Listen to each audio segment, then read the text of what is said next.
안녕하십니까. 사회복지사 1급을 담당하는 고병갑입니다. 이번 시간에는 2교시 2영역 사회복지 실천기술론을 시작하겠습니다. 사회복지 실천기술론, 많은 분들이 실천론과 실천기술론은 교집합 부분이 많아서 좀 마음을 많이 편하게 하고 있는데, 가능한 마음 편의를 넘어서 좀 더 많은 개수를 확보해서 3교시, 불편해하는 3교시에 좀 개수를 좀 넘겨줄 수 있도록 이렇게 했으면 좋겠습니다. 자, 첫 번째 사회복지 실천기술론의 첫 번째 목차로 사회복지 실천기술에서 정신역동 이론을 넣습니다. 이것은 우리가 사회복지 실천론에서 본 것처럼 사회복지 실천의 발달 과정을 정리하다 보면 1920년대를 전후해서 20세기에 등장한 아주 위대한 어떤 그 심리학의 그 결과지요. 그래서 프로이드의 정신 분석 또는 정신 역동 이론이 잡아지는데, 1920년대를 전후해서 바로 저희 정신 역동 이론이 사회복지 실천론에 이렇게 기초로 들어오게 되는 겁니다. 그래서 한번 우리가 사회복지 실천 기술론의 기초를 해서 단의 역사를 이렇게 한번 정리를 해보겠습니다. 실천론에서도 나오고 실천기술론에서 나오기 때문에 보통 우리가 사회복지 실천의 태동기라고 하는 것은 19세기 후반 자선조직협회와 또 인보관 운동을 가지고 이렇게 태동기라고 합니다. 여러분도 알다시피 자선조직협회 1869년 런던에서 등장한 자선조직협회는 개별사회사업의 기원이자 지역사회 조직사업의 기원이라고 설명을 합니다. 그에 비해서 세틀먼트 하우스 무브먼트라고 하는 인보관 운동이라고 하는 것은 오늘날 집단사회사업의 기원이자 지역사회 복지론의 하나인 사회복지관의 기원으로서 의미를 부여받고 있습니다. 그래서 19세기 후반 1869년 1884년에 똑같이 런던에서 이렇게 태동되지 않습니까? 바로 이제 요것을 우리가 사회복지 실천의 태동이라고 합니다. 다음에 사회복지 실천의 전문직 확립기. 전문직 확립기라고 하는 것은 1900년대부터 시작해서 1920년대까지의 흐름을 전문직 확립기라고 하는데, 이 전문직 확립기에 연결되는 것이 바로 1915년 프렉스너의 신화에서 유래가 됩니다. 1915년 프렉스너는 사회복지는 전문직인가? 라고 할 때에 사회복지는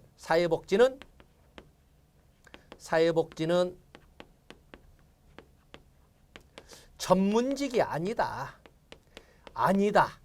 라고 딱 단언을 합니다. 5개의 근거를 달아서. 사회복지가 사회과학적 기초 있냐? 없지 않냐?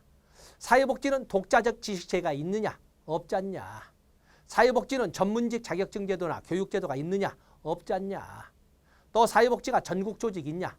없지 않냐? 사회복지는 전문직이라면 전문직으로서 강령이 있냐? 없지 않냐? 아무것도 없네. 사회복지는 전문직이 아니다 라는 것부터 태동이 되는 거예요. 그래서 1917년에 리치몬드 여사가 사회진단이란 책을 만들어내면서 처음으로 사회복지 실천에 대한 개념 정립을 합니다. 사회복지 실천이란 개인과 환경 간의 개별적이고 의식적 조정을 통해서 그 개인의 인격 발달을 도모하는 일련의 과정이라고 개념을 정립함으로써 소위 전문적으로 자리를 잡기 위한 소위 화사르 개념을 말하자면 그 시작점을 만들어가게 됩니다.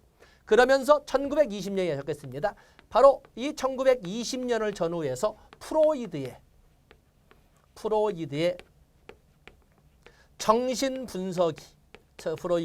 정신분석이 사회복지 실천 영역에 도입이 되면서 기초가 만들어지기 시작합니다. 그래서 1920년을 전후해서 들어간 프로이드의 이론을 기초로 처음 실천 모델인 진단주의가 1920년에 이걸 바탕으로 1920년대 진단주의가 등장하는 겁니다. 프로이드 이론을 기초로 해서 워커 중심의 실천 모델로서 진단주의가 프로이드 정신분석을 기초로 등장을 합니다. 그러면서 1921년에 전국 조직이 전국 조직이 설립이 되고 미국 전미 사회복지사 협회가 만들어지고 그러면서 1921년 그냥 쓰겠습니다. 21년 소위 대학원 석사 과정도 등장을 하는 등 뭐 이런 등 지금 쓰고자 하는 것은 지금 여기를 지금 쓰고자 하기 때문에 자 이러면서 전문직으로 확립하기 위한 노력의 과정에서 1920년대에 정신분석 이론이 등장하는 겁니다. 그리고 나서 전문직 분화기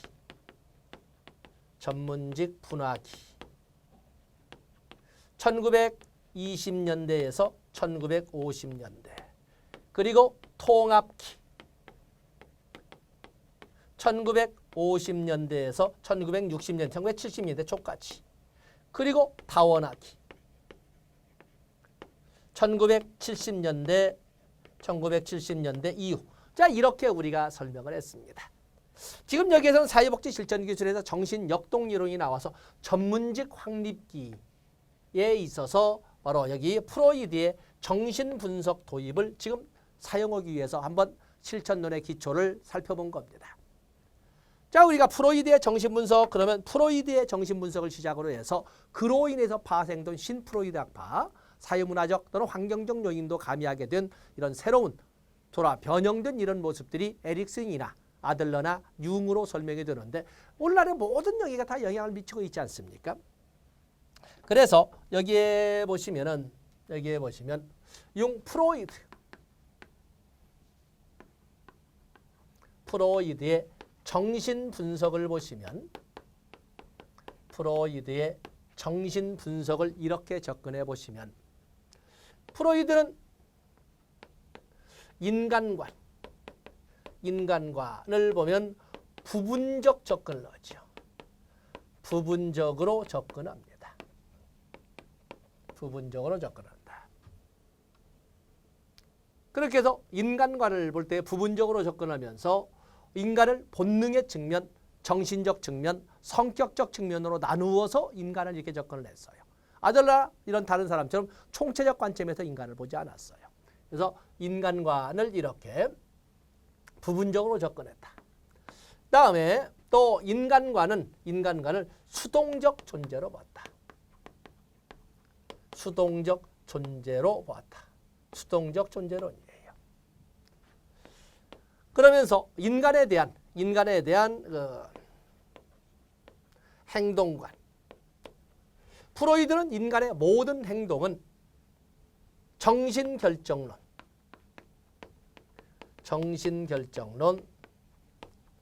인간의 정신세계는 의식, 전의식, 무의식 중에 무의식이 중심이 있다는 무의식결정론.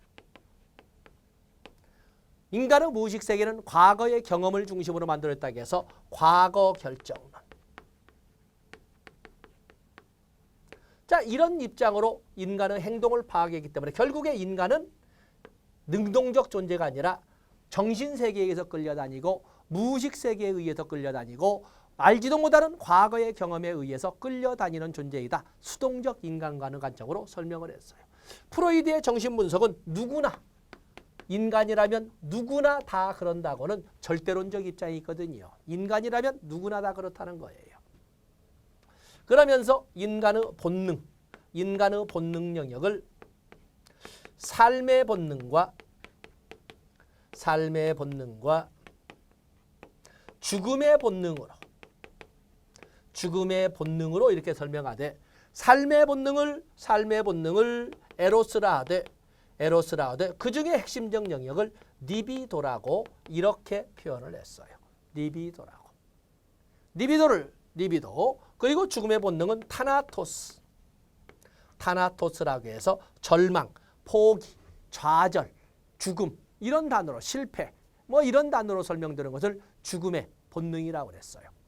당연히 사회복지 실천 현장에서 사회복지사들은 클라이언트의 삶의 본능을 극대화시키면서 죽음의 본능을 최소화시키려는 이런 과정으로 진입이 돼야 되는 거거든요. 그래서 에로스와 타나토스로 그래서 인간의 본능의 측면을 이렇게 구성됐다고 봐요. 이것은 완전히 분리의 개념 같지만은 상호 보완적 연계선상에 있다고. 어느 순간에는 삶의 본능이 중만되다가 어느 순간에 죽음의 본능이 막 활성화되고 이렇거든요. 그리고 이 리비도를 프로이드는 이것을 성적 활력소, 섹슈얼 에너지에서 성적 활력소의 개념으로 이렇게 인식했다는 점도 여러분들이 보셔야 돼요. 좁은 의미로 봤다는 거지. 인간 행동과 사형에서 배웠던 거 생각나실 겁니다. 그래서 나중에 또 융에 대해서 설명해 드리겠습니다만. 또 그런가 하면 인간의 정신세계에 대해서는 의식, 전의식, 무의식으로 이렇게 나누되 의식이라고 하는 것은 밖으로 드러나 보이는 정신세계이지만 빙산의 일각에 불과한 것이고 실제로 정신세계를 지배하는 것은 바로 무의식세계라는 것을 강조를 해서 인간의 모든 행동은 무의식에 의해서 결정되는 거다. 이렇게 표현했고 전의식을 내가 뭐라고 그랬어요? 이건 우리 수험가에서 활용해야 되는 기억의 영역이라고 설명을 했어요. 그런가 하면 인간의 성격 구조를 이 프로이드는 인간의 성격 구조를 이드, 에고, 슈퍼에고, 에고로 이렇게 나누어 설명하되 이드라고 하는 것을 원초아라고 부르되 쾌락의 원리의 지배를 받는 본능과 충동의 세계라고 설명을 했고 에고라고 하는 것은 자아라고 표현하되 현실의 원리의 지배를 받는 이성과 분별의 세계라고 했어요. 그 슈퍼에고는 초자아라고 부르는 것으로서 도덕의 원리의 지배를 받는 양심과 자아 이상의 세계라고 설명을 했어요. 인간들은 모두 이 세계의 영을 다 가지고 있죠. 이드도 가지고 있고 또 자아도 가지고 있고 초자아도 가지고 있습니다. 그중에 어느 영역이 활성화됐느냐에 따라서 그 사람의 성격을 다르게 보는 거죠. 만약에 이드가 충만되어 있거나 이드가 활성화된 사람을 보고 사람들은 참 성격이 충동적이네 이렇게 표현하는 거죠.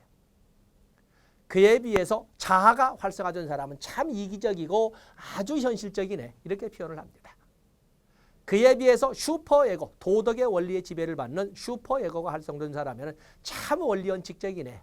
이거 피도 눈물도 없네. 원리원칙적이면서 상당히 도덕적인 또 성직자와 같은 이런 쪽으로 이게 성격을 표현하고 있는 것입니다. 성격 발달 5단계를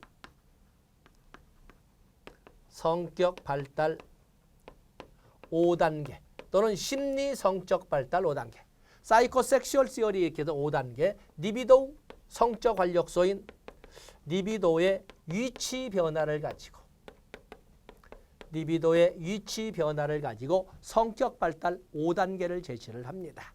그래서 이 리비도의 위치 변화를 가지고 성적 활력소라고 하지만 어른들이 생각하는 어떤 섹스의 개념을보다는 가장 큰 즐거움을 어디서 찾느냐 이런 관점을 봐야 되는데 바로 여기를 구순기, 구강기 또 학문기,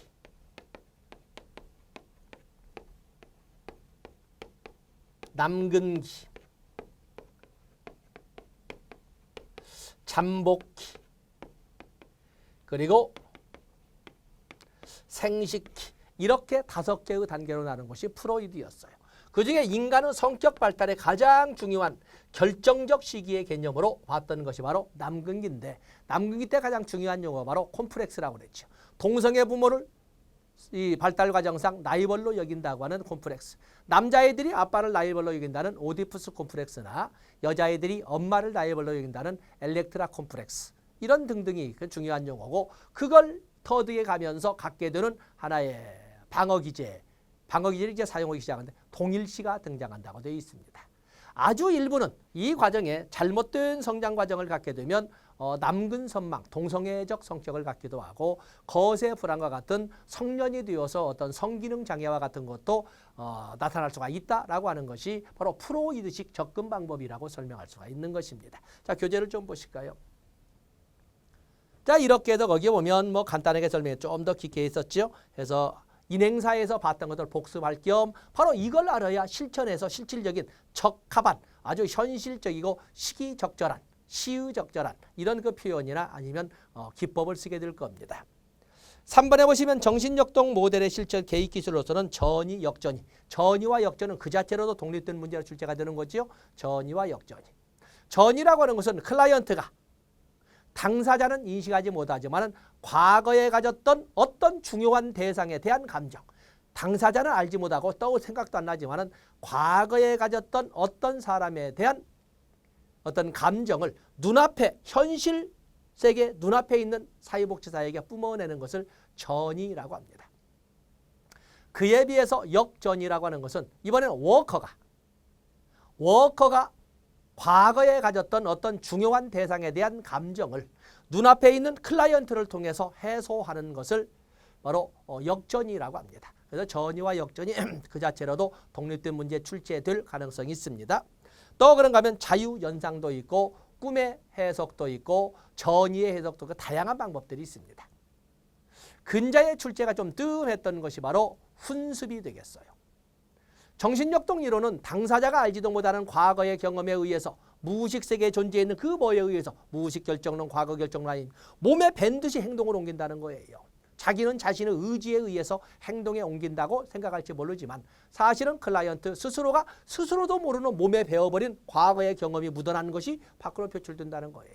그걸 고치기 위해서는 바로 전이 과정을 통해서 사회복지사회가 표출된 아니면 전이라고 불리는 과정을 통해서 무의식 세계에서 의식 세계로 무의식 세계에서 의식 세계로 끌어올려진 문제의 원인을 계속 반복 숙달시켜서 그것이 고쳐지도록 해주는 연습이 필요한데 그것을 훈습이라고 합니다. 거기 보시면 클라이언트의 전이 저항에 대하여 기대되는 수준의 통찰과 이해가 성취될 때 말이 너무 어렵지요. 그야말로 문제가 해결될 자연스럽게 문제가 해결될 만큼 사회복지사가 반복적으로 직면하거나 자꾸 언행이 불일치되거나 과거의 언행과 어긋장나는 클라이언트의 진술을 자꾸 지적하거나 직면하거나 설명함으로써 클라이언트의 통찰력이 최대한 발달하게 하고 자아통합이 이루어지도록 이해시키는 과정, 어떤 과정? 이해시키는 반복 숙달 과정을 훈습이라고 합니다. 그래서 전이와 역전이 그리고 훈습 개념 가지고 가시면 됩니다. 다음에 이번에는 또 에릭슨의 이론을 보도록 하겠어요. 에릭슨.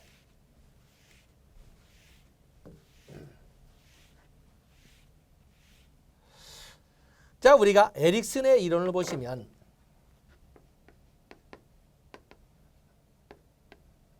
에릭슨의 심리사회 이론이죠. 에릭슨의 심리사회 이론. 에릭슨은 프로이드와는 달리 프로이드는 사회문화적 요인을 강조합니다. 점 찍어도 좋고 안 찍어 사회문화적 요인을 강조한다. 다시 말해서 환경적 요인을 강조한다는 말입니다. 환경적 요인. 이런 점에서 프로이드와는 달리 개방체제로서의 성격을 갖는다. 개방체제. 우리가 시스템을 설명할 적에 개방체계와 폐쇄체계의 구별 기준은 어디에 있다? 환경과의 상호작용성, 상호교류가 있느냐 없느냐 아니겠습니까? 바로 환경과의 상호작용을 인정한다 이렇게 표현하고. 그리고 에릭슨은 프로이드와는 달리 일생에 걸친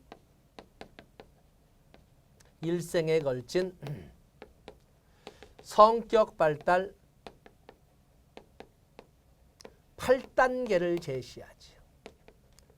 프로이드는 청소년기까지만 5개 단계, 구순기, 학문기, 남근기, 잠복기, 그리고 생식기라고 하는 청소년기까지만 5단계인데 여기는 일생에 걸친 8단계. 그래서 소위 머리말로 하면 신자, 주근자, 친생자 이렇게 8개의 단계로 발달해 간다라고 설명을 했어요. 그리고 프로이드와는 달리 단순히 단계 이행으로만 구순기에서 학문기로, 학문기에서 남근기 이렇게만 설명한 것이 아니라 여기에는 ing의 개념으로 설명을 했어요. 인간의 성격이라고 하는 것은 전 단계의 발달을 기초로 해서 다음 단계로 이렇게 교집합 부분을 면서 이행해 간다. 소위 점성적 원리. 점성의 원리를 제시를 했어요. 일반적으로 발달은 누적성의 원리라고 그러죠. 누적성의 원리. 하나의 발달의 계획표. 발달의 계획표. 대로 이행해 간다. 그러면서 발달의 계획표대로 이행해 가되 한 전 단계의 발달을 기초로 해서 한 단계 이렇게 이행해 간다. 그리고 이 프로이드와는 달리 단순 단계 이행을 설명한 것이 아니라 긍정적 측면의 발달과 부정적 측면의 발달을 대비해서 8단계로 설명을 했어요. 신뢰감 대 불신감, 자율성 대 수치감, 뭐 이런 식으로 양극 이론. 또 그런가 하면은 이 에릭슨은 성격 발달을 프로이드와는 달리 프로이드는 성격 발달을 리비도의 위치 변화라고 설명하지 않았습니까? 리비도 위치 변화. 리비도가 입에서 학문으로 이렇게 바뀌어가면서 그런데 여기서는 이 성격 발달을 심리 사회적 위기의 극복 과정이라고 심리 사회적 위기의 극복 과정이라고 이렇게 설명을 했어요. 심리 사회적 위기의 극복, 심리 사회적 위기를 극복해 가면서 성격은 발달해 간다. 이렇게 설명을 했어요. 그러면서 프로이드와는 달리 결정적 시기를 프로이드는 일생에 있어서 성격 발달의 결정적 시기는 3번째 단계인 남근기 한 유치원 정도의 단계에서 성격의 기초가 만들어지면 그 이후에는 거의 변함이 없이 일생을 간다라고 설명을 했어요. 그런데 여기 에릭슨은 결정적 시기를 각각의 단계마다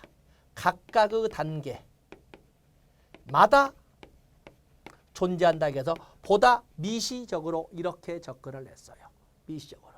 그 외에도 인행사를 통해서 많이 다뤄왔습니다만 이런 등의 특징으로 설명한 것이 에릭슨의 심리사유를 더 넣는다면 에릭슨의 심리사유는 프로이드와는 달리 이드보다는 에고를 강조했다. 에고를 강조했다. 즉 자아, 현실의 원리의 지배를 받는 자아를 강조했다 해서 일명 이것을 자아이론이라고 이렇게 부르기도 한다는 겁니다. 자, 그런 내용들을 이렇게 쭉 한번 정리를 해서 한번 떠올려 봤습니다. 다음에 아들러의 개인심리 이론이 나와 있군요. 아들러의 개인심리 이론. 아들러는 인간이라고 하는 것을 부분적으로 프로이드와는 달리 부분적으로 보지 않았어요. 인간을 총체론적 관점에서 전체론적 관점으로 봤다. 또 인간의 성격이라고 하는 것은 다른 사람들이 말하는 것처럼 유전과 환경의 상호작용에 의해서 이루어진다. 그런데 유전과 환경의 상호작용에 의해서 이루어지지만 그에 못지않게 인간의 성격 발달에 영향을 미치는 것은 저마다 가지고 있는 창조적인 힘이다. 바로 저마다 가지고 있는 창조적인 힘이 반영되어서 만들어진 그 사람만의 독특성을 창조적 자아라고 설명을 했습니다. 이 애들러가 가장 강조했던 용어는 열등감입니다. 한번 적어보시죠. 열등감.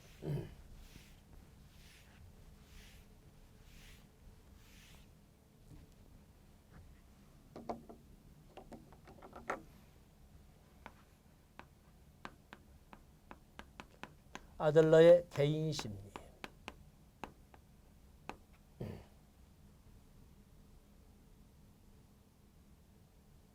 아들러의 개인심리는 여기 모처럼 전체론적 관점의 인간관.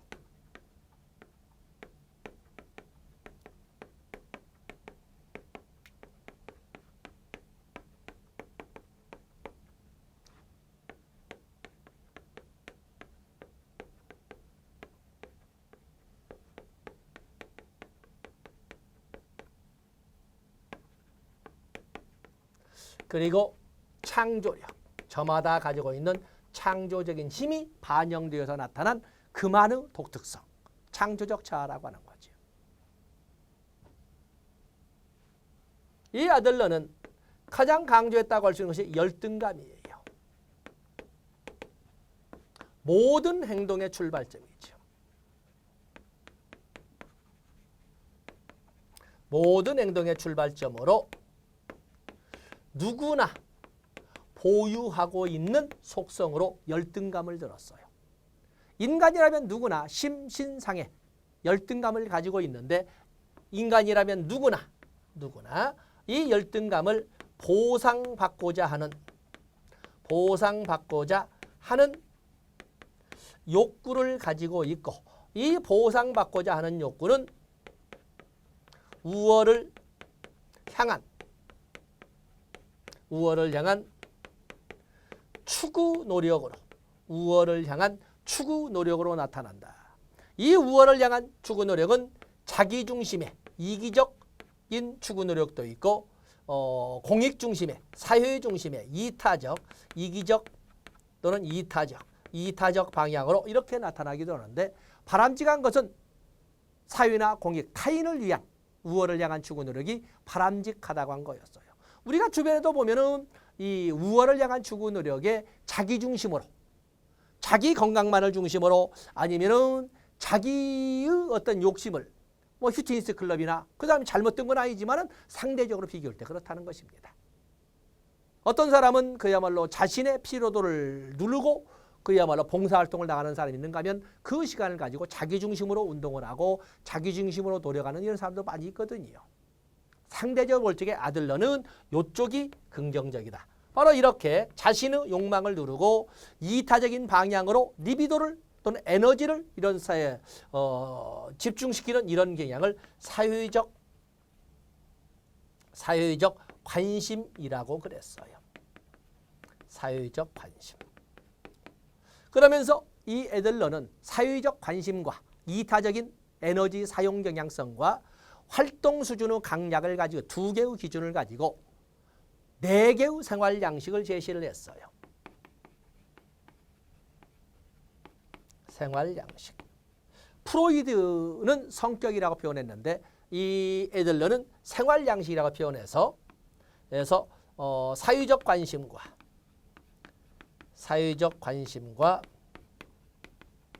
활동 수준을 기준으로 해서 네 개로 이거는 지배형,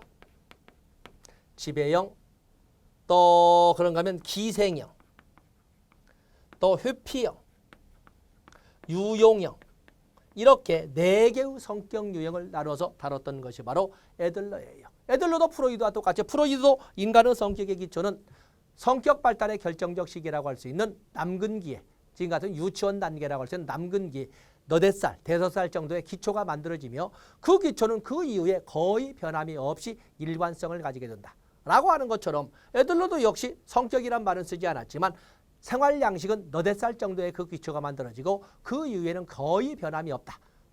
라고 해서 프로이드와 같은 개념을 설명하고 있어요.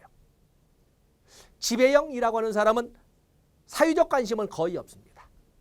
그러나 활동 수준은 높아서 대단히 적대적이고 공격적이며 이기주의적 성향을 갖습니다. 그에 비해서 기생형 또는 착취형이라고 하는데 사회적 관심은 거의 없습니다. 뭐 없다, 뭐 사회적 관심이 있는 둥 마는 둥 모릅니다. 활동 수준도 중간 수준. 누가 하면은 나도 편승해서 프리라이더, 무임승차 하는 것처럼 다른 사람이 잘 되면 나도 이렇게 하는 그 스타일을 이렇게 기생형, 착취형이라고 하고 회피형은 사회적 관심도 없고 활동 수준도 약한 이런 특징을 가지고 있어요. 그에 비해서 유용형은 사회적 관심, 이타적 성향인 사회적 관심도 높고 활동 수준이 높은 가장 바람직한 성격 유형으로 이렇게 유용형, 사회적 유용형 생활 양식을 제시했던 거였어요. 그 외에도 뭐 지면상 보시겠습니다만 가상적 목표도 강조하고 출생 순위도 강조하고 9번 가상적 목표 적으시면 되겠죠. 이런 단어로 설명할 수 있는 것이 애들러의 여러분들이 생각해 볼 수 있는 바로 인간 행동과 사회 환경이 됐던 것을 반복해 봤습니다. 그다음에 융도 있죠. 융의 분석 심리를 가지고 설명해 볼 수가 있는데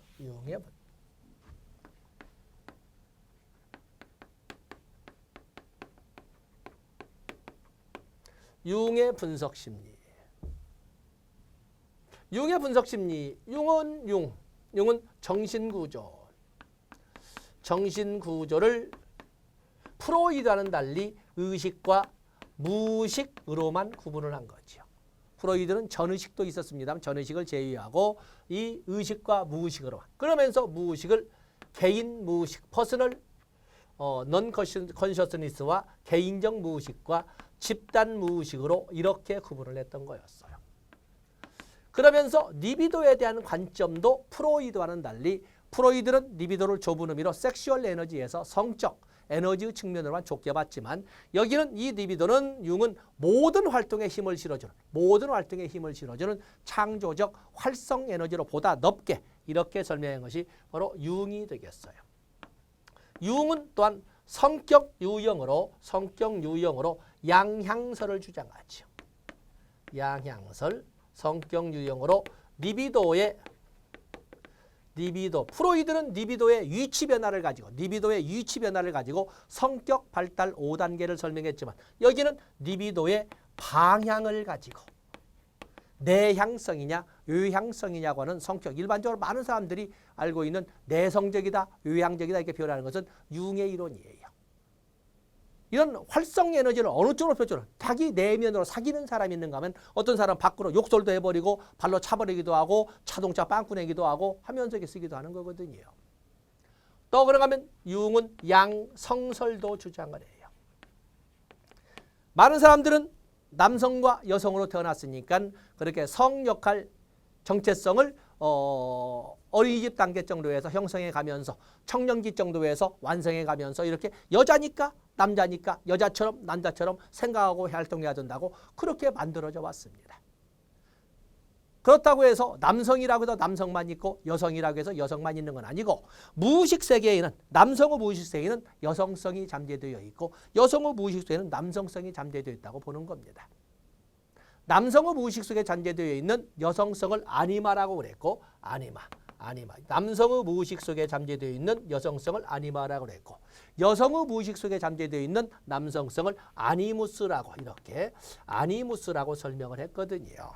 그래서 모든 인간에게는 유형적으로 들어가는 성 역할 고정관념도 있지만 무의식 세계에는 또 다른 성이 잠재되어 있다. 이렇게 보는 것이 양성설이 되겠고 이 융은 중년기를 강조합니다. 중년기를 강조하지. 융도 에릭슨처럼 일생에 걸친 발달을 주장하는데 에릭슨은 신자, 죽은 자, 진생자 8개의 단계를 제시했지만 융은 4개의 단계를 설명을 했어요. 그래서 청소년기까지를 그냥 아동기, 그리고 청년기, 중년기, 노년기, 성인기만 가지고 그러면서 인생의 전환기, 인생 전환기를 인생 후기로 보면서 중년기로 들었어요. 그러면서 특히 개별화를 강조하죠. 개별화, 개성화를 강조해요. 그러면서 진정 인간은 개별화의 과정을 통해서 자아 실현을 이뤄간다. 융은 인간은 개별화, 인디비듀얼리제이션이라는 개별화 또는 개성화의 과정을 통해서 자아 실현을 이끌어가는 존재라고 설명을 했던 거였어요. 그게 바로 중년기에 온다는 거죠. 중년기. 그런가 하면 또 많은 용어를 가지고 이렇게 출제를 하죠. 용어. 거기 보면 페르소나도 있고 밖으로 보여주는 나. 페르소나도 있고 또 그러면 콤플렉스도 있고 또 셀프라고 하는 자기, 에고라고 하는 자아, 또 섀도우라고 하는 그림자, 또 그럼 원형 이런 등의 단어를 가지고 바로 융에서 다루어졌던 것을 우리가 인행사를 떠올려 볼 수가 있습니다. 자, 여기에서도 그런 용어들을 쭉 이렇게 정리를 해놨습니다. 그래서 여기는 어쨌든 사회복지 실천에 하물며 오늘날까지도 정신역동이론은 1960년대까지 잘 나가다가 60년대부터 비판을 받으면서 행동수정이론도 나와 또 그러면 과제 과업중심 이론도 나와 정신분석의 장기치료에 대한 비판이 극렬하게 나오거든요. 그래서 70년대 80년대 좀 침체되어 있다가 80년대에 다시 60년대 70년대 다소 침체되어 있다가 80년대에 대상관계 이론이 등장하면서 대상관계 이론이 자리를 잡으면서 다시 정신역동 이론이 오늘날 실천 영역의 하나의 기초로서 대단히 중요한 역할을 하고 있다는 것을 알아주셔야 됩니다. 그래서 이번에는 이렇게 사회복지 실천 이론의 1920년대를 전후해서 이론 기초로 돌아왔던 정신역동 이론을 한 테마로 해서 다뤄봤습니다. 다음 시간에 사회복지 실천 이론, 사회복지 실천 기술 이론의 기초로 해서 다양한 이론, 많은 이론들이 있지만 한꺼번에 묶어가지고 좀 양은 방만하지만 한꺼번에 묶어서 거기서 세 문제를 다뤄보도록 하겠습니다. 고맙습니다.